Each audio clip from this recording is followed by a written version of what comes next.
चलिए, I hope आप लोगों ने बना लिया है। आगे बढ़ते हैं, कंटिन्यू करते हैं। ठीक है, चलिए अब 5 कोऑर्डिनेटेड कॉम्प्लेक्स के लिए, सॉरी 4 नॉट 5, 4 कोऑर्डिनेटेड कॉम्प्लेक्स के लिए कब sp3 होगा और कब dsp2 होगा।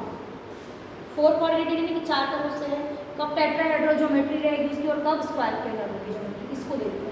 यहाँ पर भी वही आपका स्ट्रॉन्ग और वीक फील्ड का केस आ जाता है। हाँ देखिए, जैसे कि ये है आपका, ठीक, तो इसमें क्या होगा आपका निकल का ऑक्सीडेशन स्टेट कितना हो गया इसमें आपका +2 हो गया, यानी कि D8 है ना, 28 होता है ना, ये सब याद है ना, 28 है तो 28 है तो कैसे लिखते हैं D8S2 ऐसे लिखते हैं, है ना, ठीक, ये बताया था शायद मैंने, है ना। तो यहाँ पर अब क्या हो गया, 2 इलेक्ट्रॉन्स चले गए हैं, +2 है ऑक्सीडेशन स्टेट, D8 है, तो D8 में यहाँ पर आपके 2 अनपेयर्ड इलेक्ट्रॉन्स प्रेजेंट है। अब क्लोरीन कैसा है आपका, वीक लिगेंड है, तो वो पेयरिंग नहीं कॉज कराएगा, वो क्या करेगा p ऑर्बिटल में चला जाएगा, d में नहीं है आपका, d में नहीं आएगा, वो किस में चला जाएगा, p में चला जाएगा। तो यहाँ पर आपको sp3 हाइब्रिडाइजेशन देखने को मिलता है, जिसकी तरह से ज्योमेट्री कैसी होगी, टेट्राहेड्रल, ठीक। उसके बाद यही केस अगर हम साइनेटो के में देखें, Cn में देखें, ठीक है, तो ये स्ट्रॉन्ग है लिगेंड है आपका, ठीक है, यहाँ भी D8 ही होता है, लेकिन यहाँ पर ये जो 2 अनपेयर्ड इलेक्ट्रॉन थे इसकी क्या हो गई, पेयरिंग हो गई, तो यहाँ पर एक खाली हो गया, तो यहाँ पर हो गया आपका DsP2, इसकी ज्योमेट्री कैसी होगी आपकी, ये डायमैग्नेटिक होगा, और इसकी ज्योमेट्री कैसी होगी, स्क्वायर प्लेनर, इसकी कैसे हो गई थी, यहाँ पर ऊपर ये हो गई थी आपकी टेट्राहेड्रल, है ना, तो ये हो गई स्क्वायर प्लेनर ज्योमेट्री। ये इनर ऑर्बिटल कॉम्प्लेक्स है आपका, अंदर में आपका डी ऑर्बिटल का हो गया, फिर क्या हो गया, इनर ऑर्बिटल कॉम्प्लेक्स हो गया। उसी तरह से यहाँ पर भी देखनी चाहिए क्या होगा, जब जिंक की बात करते हो तो जिंक में आपका +2 ऑक्सीडेशन स्टेट यहाँ पर भी है, लेकिन यहाँ पर अब आपका पेयरिंग पॉसिबल है ही नहीं, क्योंकि जगह ही नहीं खाली है। भले अमोनिया आपका स्ट्रॉन्ग लिगेंड है, यहाँ पर देखना ना केस रोहित, इधर देखो क्या है आपका, जिंक का एटॉमिक नंबर 30 है ना, यानी कि D10S2, ऑक्सीडेशन स्टेट कितनी हो गई यहाँ पर जिंक की, +2 है, Zn2+ में क्या हो गया, D10। अब even though it's a strong ligand but there is nothing to pair, क्योंकि ऑलरेडी फिल्ड है, तो यहाँ पर ये क्या बनाएगा आपका sp3 बनाता है, और ऑलरेडी कोई अनपेयर्ड इलेक्ट्रॉन्स है ही नहीं, तो ये क्या होंगे आपके डायमैग्नेटिक होंगे। क्लियर है, इसलिए सब चीज़ों को ध्यान रखना, सिर्फ ये नहीं देख लेना कि अमोनिया है तो पेयरिंग हो जाएगी तो dsp2 होगा, क्या नहीं, पेयरिंग नहीं होगी, क्योंकि इलेक्ट्रॉन्स यहाँ पर कोई जगह है ही नहीं खाली कि पेयरिंग हो, ऑलरेडी फिल्ड है ना, तो इन सब चीज़ों को थोड़ा सा ध्यान में रखते हुए बनाइए, ठीक है। अब इसमें आ जाओ आपका निकल टेट्राकार्बोनिल में आ जाओ, यहाँ पर क्या होगा, Cu भी आपका क्या है, कार्बोनिल स्ट्रॉन्ग लिगेंड, लेकिन यहाँ पर आपका ये क्या है आपका निकल में, बताओ, कोई भी जगह यहाँ पर खाली नहीं है कि पेयरिंग वगैरह ऑलरेडी फिल्ड है, तो यहाँ पर भी ज्योमेट्री कैसी होगी आपकी, sp3 ही होगी, ठीक है, समझ में आया है ना। आगे बढ़ते हैं, डायमैग्नेटिक है ये भी, नेक्स्ट आ जाओ, नेक्स्ट है, यहाँ पर फिर से वही चीज आ गई कि आपकी अमोनिया है आपका, ठीक है, CuNH3 4 2+, ठीक, तो यहाँ पर आपका क्या होगा, अमोनिया है, इसकी स्ट्रॉन्ग लिगेंड है, यहाँ पर भी इलेक्ट्रॉन का क्या होगा, ट्रांसफर होगा, ठीक है, ये है ना, तो यहाँ पर कैसा कॉम्प्लेक्स बनेगा, DsP, ठीक है ना, लेकिन यहाँ पर एक देखना, एक अनपेयर्ड इलेक्ट्रॉन जो है आपका, ये कहाँ जाएगा, देखो यहाँ पर तो जाएगा नहीं, क्योंकि यहाँ पर इसका ऑक्सीडेशन स्टेट क्या है, कॉपर का देखना, यहाँ पर क्या है, +2 है ना, +2 होने के कारण आपका क्या रहेगा, S में एक इलेक्ट्रॉन आपका क्या रहेगा, आपका रहे, जो आपका इलेक्ट्रॉन बच जाता है ना, S का इलेक्ट्रॉन तो निकल गया आपका, ठीक है, किसमें इलेक्ट्रॉन रह गया आपका, 3d9 रह गया, 3d9 रह गया ना, 3d9 रह गया, तो ये वाला जो अनपेड इलेक्ट्रॉन यहाँ पर था वो कहाँ जाएगा, वो या उछल के आपका 4p में चला जाएगा। जी हाँ भाई, अगर एक भी अनपेड इलेक्ट्रॉन है और स्ट्रॉन्ग लिगेंड आ गया उसको वो खसकाएगा ही खसकाएगा, इतना याद रखना। अब वो खसक के अगर वहां पर जगह है खाली, उसी ऑर्बिटल में उसी सब शेल में खाली है तो उसी में चला जाएगा। अगर उसमें नहीं है तो वो हायर एनर्जी वाले में भेज देता है उसको, लेकिन वो वहां जाएगा क्योंकि वो स्ट्रॉन्ग है। बात समझ में आई? क्लियर है? क्लियर हुआ कि नहीं? हो गया ना? 3d 9 था, एक अनपेड इलेक्ट्रॉन था, अब वो 9 की पेयरिंग कहाँ होगी, तो वो कहाँ चला गया आपका 4p में चला गया। तो इसका जो क्या होगा, square planar dsp2 inner orbital complex and एक अनपेड इलेक्ट्रॉन, इसलिए क्या हो गया आपका पैरामैग्नेटिक हो गया। देखो हर तरह का बता दिया है मैंने, कोशिश की है कि आपको हर तरह का बता दूं। स्ट्रॉन्ग में बता दिया, वीक में बता दिया, जब कॉमनली होगा। उसके बाद अगर फील्ड है, स्ट्रॉन्ग आ गया तो पेयरिंग नहीं होगी, उसको जब जगह ही नहीं है तो वो कहाँ जाएगा, तो वो क्या होगा आपका आउटर sp3 बनाएगा, है ना। उसके बाद अगर केवल एक इलेक्ट्रॉन है पेयर अप, मतलब उसको हटाया जा सकता है, तो वो किस में जाएगा आपका हायर वाले में। तो मैंने हर तरह की पॉसिबिलिटीज़ में आपको बता दी है कि क्या क्या पॉसिबिलिटीज़ हो सकती हैं। फिर यहाँ पर देख लो कोऑर्डिनेशन नंबर है, हाइब्रिडाइजेशन, हाइब्रिड, फिर उसका शेप है, ये पहले ही बता चुके थे आपको, हाइब्रिडाइजेशन में पढ़ चुके हो आप। यहाँ पर जो डी ऑर्बिटल इन्वॉल्व होता है वो होता है dx² माइनस y²। ठीक है, यहाँ पर ये एग्जाम्पल्स दिए हुए हैं। आगे बढ़ते हैं, मुझे CFP शुरू कर देते हैं, I have to start CFPs। ठीक है, यहाँ पर देखिए वो एग्जाम्पल्स दिए हुए हैं। ठीक है, dsp3 sp3d। ठीक है, तो ज्योमेट्री यहाँ पर क्या होगी, ट्राइगोनल बाइपिरामिडल हो जाएगी। जब इनर ऑर्बिटल हो चाहे आउटर ऑर्बिटल हो, d2 sp3 sp3d2 octahedral geometry. तो ये एग्जाम्पल्स यहाँ दिए हुए हैं। इनर ऑर्बिटल कॉम्प्लेक्स में क्या होता है, जब अंदर के n-1d ऑर्बिटल का यूज होता है तो उस तरह के कॉम्प्लेक्सेस को हम क्या बोलते हैं, इनर ऑर्बिटल कॉम्प्लेक्स कहते हैं। ठीक है, आउटर ऑर्बिटल कॉम्प्लेक्स क्या होंगे, जब आउटर डी ऑर्बिटल यानी कि n-1d नहीं nd, है ना। ठीक है, मतलब कि जो s का था जितना उतना ही आपका d वाले का है, तो nd orbital used in hybridisation, it means it is sp3d2, outer orbital और इनर ऑर्बिटल। अब आ जाइए crystal field stabilisation, CFT, crystal field theory में आ जाओ। ये जो मॉडल है आपका क्रिस्टल फील्ड थ्योरी का, ये आपको बताता है कि किस तरह से ट्रांजिशन मेटल कॉम्प्लेक्सेस में इलेक्ट्रॉनिक स्ट्रक्चर जो होगा, उसकी जो इलेक्ट्रॉनिक स्ट्रक्चर है आपका, वो किस तरह से उसकी एनर्जी में आपको चेंज देखने को मिलेगा। ठीक है, this is a model of electronic structure of transition metal complexes that considers how the energy of the d orbital of metal ions are affected by the electric field of the ligand। मतलब ये है, देखो क्या होता है कि इसमें consider किया गया है कि जो सेंट्रल मेटल होता है वो पॉजिटिव, आपने देखा ना प्लस चार्ज ही रहता है, मेटल आयंस में नेगेटिव चार्ज नहीं आता है कभी नेगेटिव चार्ज नहीं आता है। ठीक है, तो यहाँ पर central metal ion is considered as positive point charge, anionic ligand को नेगेटिव, और जो न्यूट्रल लिगेंड्स होते हैं आपके न्यूट्रल लिगेंड्स, ठीक है, उसको हम डाइपोल पॉइंट डाइपोल के समान उसको लेके चलते हैं। और उनके बीच में जो इंटरेक्शन होगा, मेटल आयन और लिगेंड के बीच में जो इंटरेक्शन है वो कैसा, ये मान रहा है इलेक्ट्रोस्टैटिक। कैसा इंटरेक्शन है, क्वेश्चन पूछ सकता है क्रिस्टल फील्ड थ्योरी में, which kind of interaction is considered between metal and ligand, covalent, electrostatic, dipole dipole, क्या इंटरेक्शन, इलेक्ट्रोस्टैटिक इसको लेके चलता है, इलेक्ट्रोस्टैटिक है। ठीक है, इसमें क्या होता है आपका 5 d ऑर्बिटल होते हैं, पता है आपको, मैंने बताया था जब डायग्राम भी ड्रॉ किया था, डायग्राम ड्रॉ करके एक्सप्लेन किए थे ना, कितने होते हैं d ऑर्बिटल आपके, कितने होते हैं 5। ठीक है, कौन कौन से हैं, dxy, dyz, dzx। ठीक है, ये आपके अलग होंगे, है ना, dx² माइनस y², और एक होता है dz²।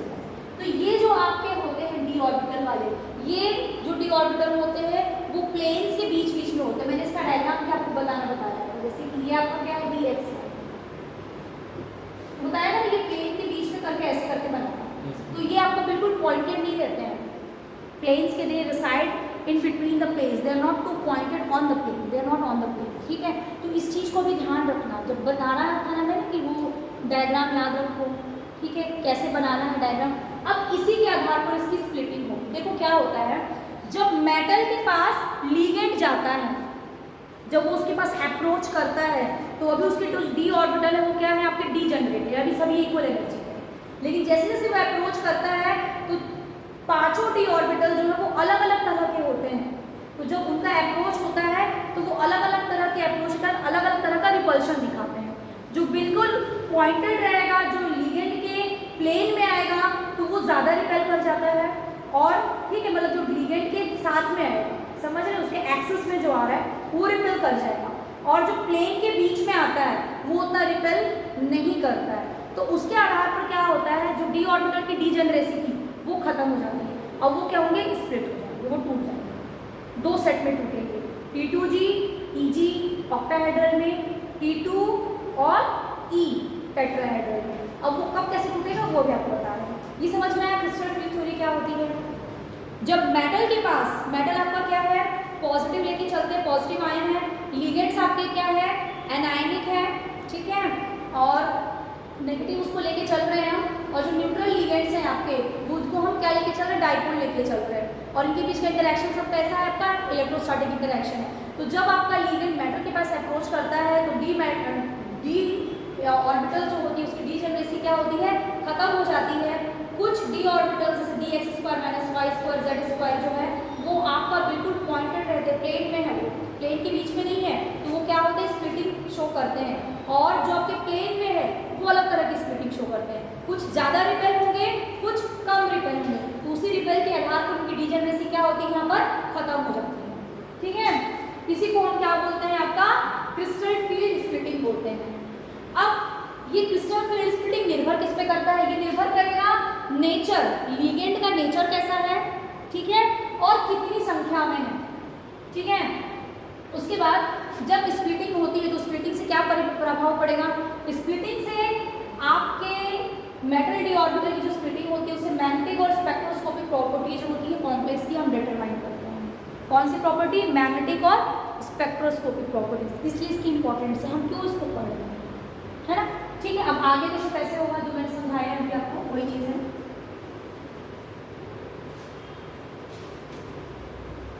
देखिएगा इसको, है ना, ऑक्टाहेड्रल कॉम्प्लेक्स में ये स्प्लिटिंग हो रही है। कोऑर्डिनेशन नंबर कितना होता है ऑक्टाहेड्रल कॉम्प्लेक्स का, 6, ठीक है। उसके बाद यानी कि सभी 6 कॉर्नर से आएंगे, कैसे आएंगे, देखो ऐसा रहेगा ना, ये सभी 6 कॉर्नर से क्या आ रहे हैं, लिगेंड्स आ रहे हैं, बात समझ रहे हैं, समझ रहे हैं आप, लिगेंड्स कैसे आ रहे हैं, सभी 6 कॉर्नर से लिगेंड्स आ रहे हैं, अप्रोच कर रहे हैं, ठीक है। अब क्या होगा, वी नो दैट 2 ऑर्बिटल्स जो होते हैं वो आपके एक्सिस में होते हैं, ठीक है, are oriented along the axis by the remaining 3 orbitals. Axis में कौन से 2 ऑर्बिटल होंगे आपके, dx² - y² और dz², वो एक्सिस में होते हैं, बाकी जो होते हैं आपके, जो होते हैं वो क्या होते हैं आपके एक्सिस के बीच में होते हैं, बिटवीन द एक्सिस, ठीक है।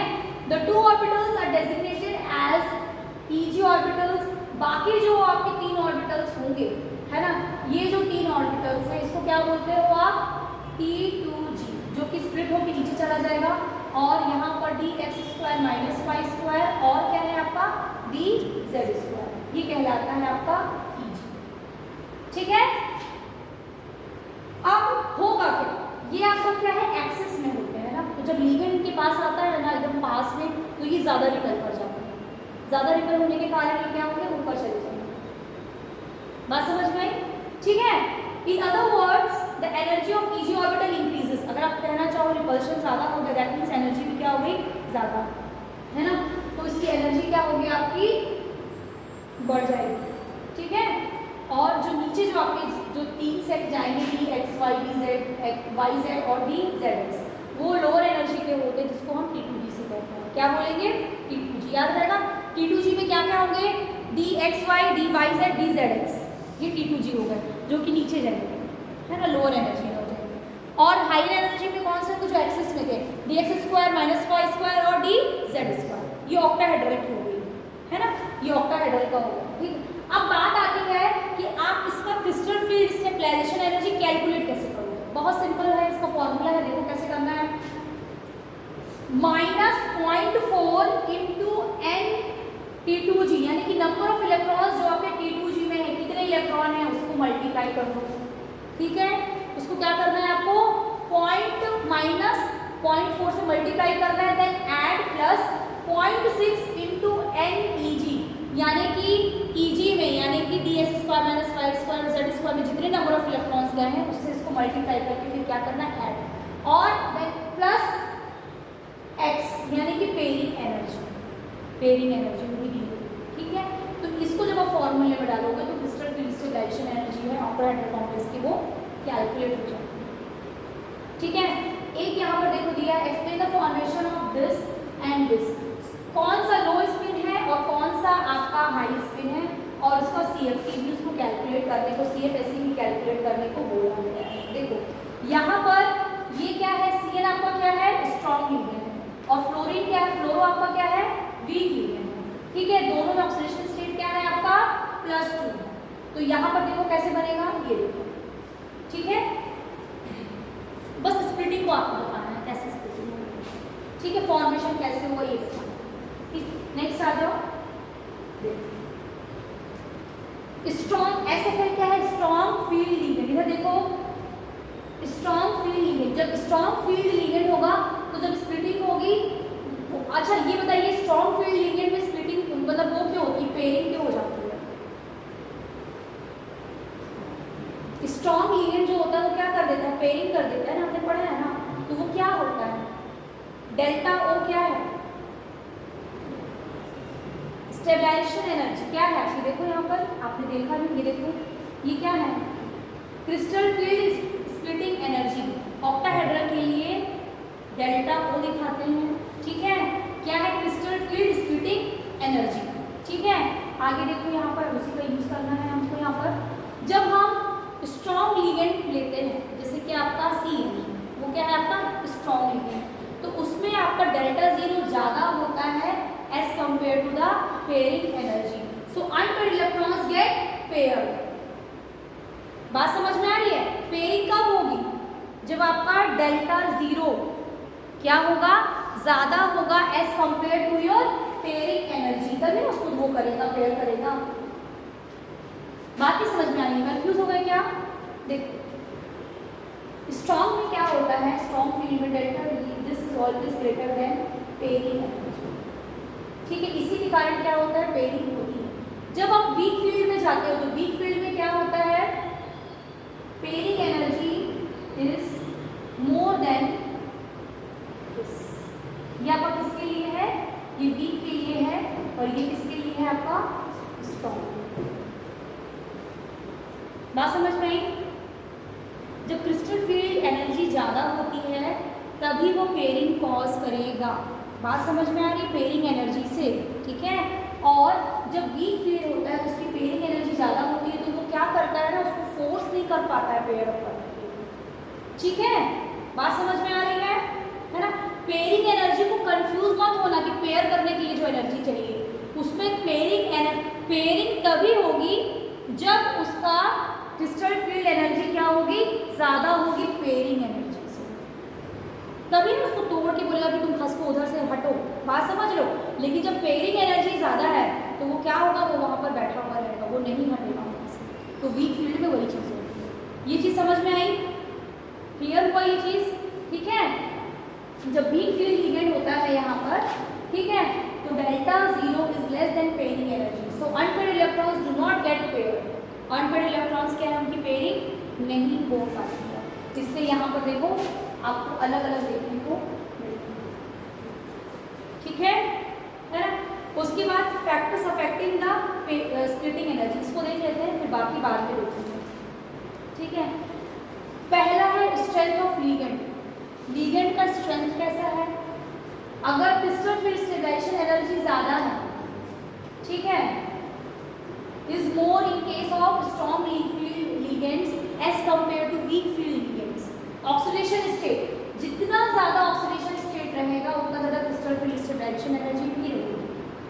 ट्रांजिशन सीरीज, अब 5D का ज़्यादा होगा उससे कम 4D का होगा और सबसे कम किसका होगा, 3D का।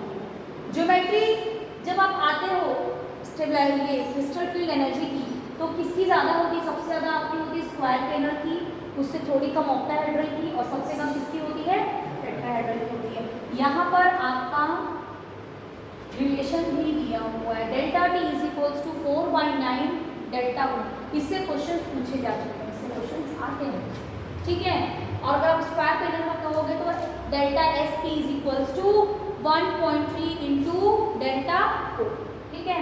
स्पेक्ट्रोकेमिकल सीरीज थोड़ा सा देखिएगा फॉर लिगेंड्स का, ये क्या होता है, यहाँ पर हम लिगेंड की स्ट्रेंथ के आधार पर इसको क्या करते हैं, अरेंज करते हैं। स्ट्रॉन्ग लिगेंड इस तरफ रहेंगे आपके, ठीक है, और इस तरफ क्या होंगे, वीक लिगेंड। जब आप इसको बहुत सावधानी से देखोगे, ध्यान से देखोगे, तो आपको एक चीज देखने को मिलेगी, जो स्ट्रॉन्ग फील्ड लिगेंड्स होते हैं कार्बन और नाइट्रोजन डोनर है। यहाँ पर देखो नाइट्रोजन है, यहाँ पर कार्बन नाइट्रोजन दोनों है, फिर यहाँ पर नाइट्रोजन था इथिलीन डाइएमीन में, फिर यहाँ पर भी नाइट्रोजन है, ये इथिलीन डाइएमीन टेट्राएसीटेट, यहाँ पर भी नाइट्रोजन है। एंड मतलब जहाँ पर आपको ये डोनर देखने को मिलते हैं वो कैसा होता है, आपका स्ट्रॉन्ग लिगेंड फील्ड लिगेंड्स होते हैं। वीक फील्ड लिगेंड्स में आपको ज्यादातर ऑक्सीजन, सल्फर ये देखते हैं, ठीक है। तो ये अरेंज किया गया है स्पेक्ट्रोकेमिकल सीरीज को अकॉर्डिंग टू द इंक्रीजिंग, क्या चीज, increasing what, strength of the ligands, ठीक है। उसके बाद आइए स्टेबिलिटी ऑफ कोऑर्डिनेशन कंपाउंड्स में आ जाओ। According to the thermodynamic stability में क्या होगा आपका, जब आपका रिएक्शन होता है ना, देखो यहाँ पर जब आपका रिएक्शन होता है मेटल आयन और लिगेंड के बीच में, ठीक है, तो यहाँ पर आप क्या करोगे, देखो जब आप रिएक्शन करो तो क्या कॉम्प्लेक्स का फॉर्मेशन होगा। तो स्टेबिलिटी कांस्टेंट कैसे निकालो, stability constant is equals to what, product upon reactant, है ना, ये केमिकल काइनेटिक्स में पढ़ोगे, है ना। तो ये जितना ज्यादा रहेगा ना के की वैल्यू, आपकी स्टेबिलिटी कांस्टेंट यानी के जो है वो जितना ज्यादा रहेगा उतना ही स्टेबल आपका कॉम्प्लेक्स होगा, ठीक है। ये जितनी ज्यादा मतलब कि यहाँ पर इसकी वैल्यू यानी प्रोडक्ट की वैल्यू जितनी ज्यादा रहेगी उतना ही ज्यादा आपका स्टेबिलिटी कांस्टेंट रहेगा, है ना। उसके बाद थोड़ा सा बचा है, ज़्यादा है, देख लो इससे ज़्यादा नहीं। टेट्राहेड्रल में देखते जरा सा, टेट्राहेड्रल में क्या होगा, टेट्राहेड्रल में जस्ट अपोजिट हो जाता है, ठीक है। तो coordination number of tetrahedral complex में क्या होता है, 4 होता है ना।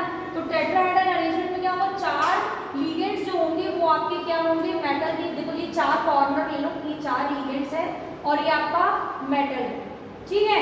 तो जब वो अप्रोच करता है, तो जब वो अप्रोच करेगा तो वो प्लेन के पास से ज्यादा अप्रोच करेगा, ठीक है। तो dxy, dyz और dxz जो है उसकी स्प्लिटिंग क्या होगी, आपकी ज्यादा हो जाएगी, वो क्या होगा, आपका ज्यादा रिपेल कर जाएगा। तो यहाँ पर T2 ऊपर चला जाएगा और Eg क्या होगा, E जो होगा ना, E जो रहेगा वो क्या होगा आपका नीचे चला जाएगा, लोअर एनर्जी में चला जाएगा, क्योंकि लिगेंड का अप्रोच अलग डायरेक्शन से हो रहा है। इसलिए देखो किधर है, एक्सिस इधर है, दिख रहा है ना, एक्सिस इधर है, तो ये एक्सिस में तो आ ही नहीं रहा है। जब अगर एक्सिस में आता है, जैसे ऑक्टाहेड्रल में क्या होता है, एक्सिस से अप्रोच कर रहा था, तो एक्सिस में जो आपके ऑर्बिटल्स थे उनकी रिपल्शन ज्यादा हो रहा था। अभी ये कहाँ से अप्रोच कर रहा है, एक्सिस से अप्रोच नहीं कर रहा है। बात समझ में आ रही है ना।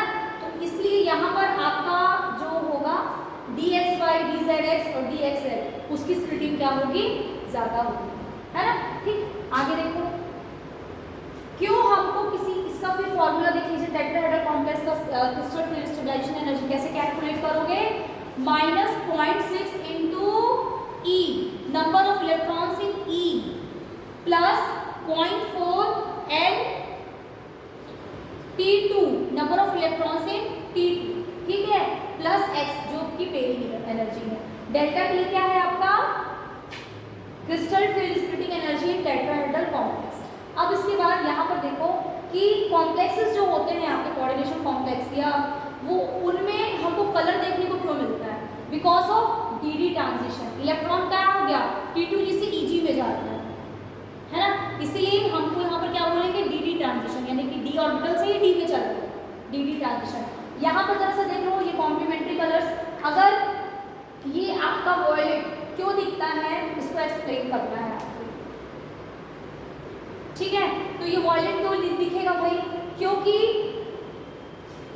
जब Ti3+ d ऑर्बिटल में, जब d और इसका जो d ऑर्बिटल होगा आपका टाइटेनियम 3+ का, यहाँ पर इसकी डीजेनरेसी लूज हो जाती है in the presence of octahedral ligand field, जिसके कारण T2G1 और Eg में क्या हो गया, अलग अलग एनर्जी हो गई, स्प्लिटिंग हो गई, है ना, ठीक है। तो जो कॉम्प्लेक्स होता है एनर्जी, जो आपका जो कॉम्प्लेक्स है एक सुटेबल वेवलेंथ की लाइट को एब्जॉर्ब करता है और फिर उसको क्या करता है, एमिट करता है। तो कलर हमको क्या है देखने को मिलता है। तो अगर वॉयलेट हमको देखने को मिल रहा है तो कौन सा कलर एब्जॉर्ब किया है, येलो ग्रीन एब्जॉर्ब किया। अगर ग्रीन देखने को मिल रहा है तो उसने पर्पल एब्जॉर्ब किया। तो ये कॉम्प्लीमेंट्री कलर है। जो उसके अपोजिट, अगर ब्लू दिख रहा है तो उसने ऑरेंज एब्जॉर्ब किया, अगर ऑरेंज दिख रहा है तो उसने ब्लू एब्जॉर्ब किया। ठीक है, तो वही चीज़ है यहाँ पर कि हमको कोई कॉम्प्लेक्स में वो कलर्स देखने को क्यों मिलते हैं। लास्ट में जरा सा ये देख लीजिए, अलग अलग कलर देखने को क्यों मिलते हैं, क्योंकि अलग अलग फील्ड, अलग अलग आपकी लिगेंड्स हैं, उसकी अलग अलग स्ट्रेंथ है, तो उसके कारण स्प्लिटिंग भी क्या होती है, अलग अलग होती है। वेवलेंथ एब्जॉर्ब अलग होगी और अलग वेवलेंथ एब्जॉर्ब हुई तो अलग वेवलेंथ एमिट भी होगी। इसी कारण हमको अलग अलग और जो आपके कॉम्प्लेक्सेस होते हैं उनके अलग अलग कलर हमको देखने को मिलते हैं। ठीक है, कुछ क्वेश्चन है, रेड कलर क्यों रहता है रूबी का, ग्रीन कलर एमराल्ड का क्यों होता है, तो वो इसका रीज़न है कि क्रोमियम जो है आपका एयर 2O3 के एटमॉस्फेयर रिप्रेजेंट है, इसलिए रेड कलर है। ग्रीन कलर आपका बेरिल में है, आपका क्रोमियम 3+ प्रेजेंट, इसलिए उसका ग्रीन कलर होता है। कुछ कॉम्प्लेक्सेस कलरलेस क्यों होते हैं, क्योंकि उसमें लीगेंड फील्ड नहीं होता है, इसलिए डी ट्रांजिशन नहीं हो पाता है। डी ट्रांजिशन के कारण ही कलर होता है, तो जब अगर वो नहीं होगा तो कलर भी नहीं होगा। तो जैसे ये आपका है TiH2O6 जो है वो आपका कलरलेस क्यों हो जाता है हीट करने पर, क्योंकि वाटर के मॉलिक्यूल्स चले गए, उसी कारण तो डी ट्रांजिशन हो रहा था, ये एक पर्टिकुलर वेवलेंथ के लिए एब्जॉर्ब हो रही थी और एमिट हो रही थी, तो जब आपने हीट किया तो वाटर के मॉलिक्यूल्स यूज हो गए। तो यही सब चीज़ें हैं। हैलोजेंस में कलर होता है होमो ट्रांजिशन के कारण, highest occupied molecular orbital, lowest unoccupied molecular orbital. ठीक है, ये आगे बताएंगे जरूरत लगेगी तो। ठीक है, आज का क्लास यहीं पे ख़त्म करते हैं। बहुत सारा पढ़ा दिया है ना, बहुत सारा हो गया है और बहुत अच्छे से हो गया है ना। तो यू जस्ट लर्न इट। आगे वाली क्लास में क्वेश्चंस करेंगे कुछ इससे रिलेटेड, उसके बाद फिर आगे बढ़ेंगे, नहीं तो फिर आगे पार्ट पीछे सा पार्ट होता जाएगा।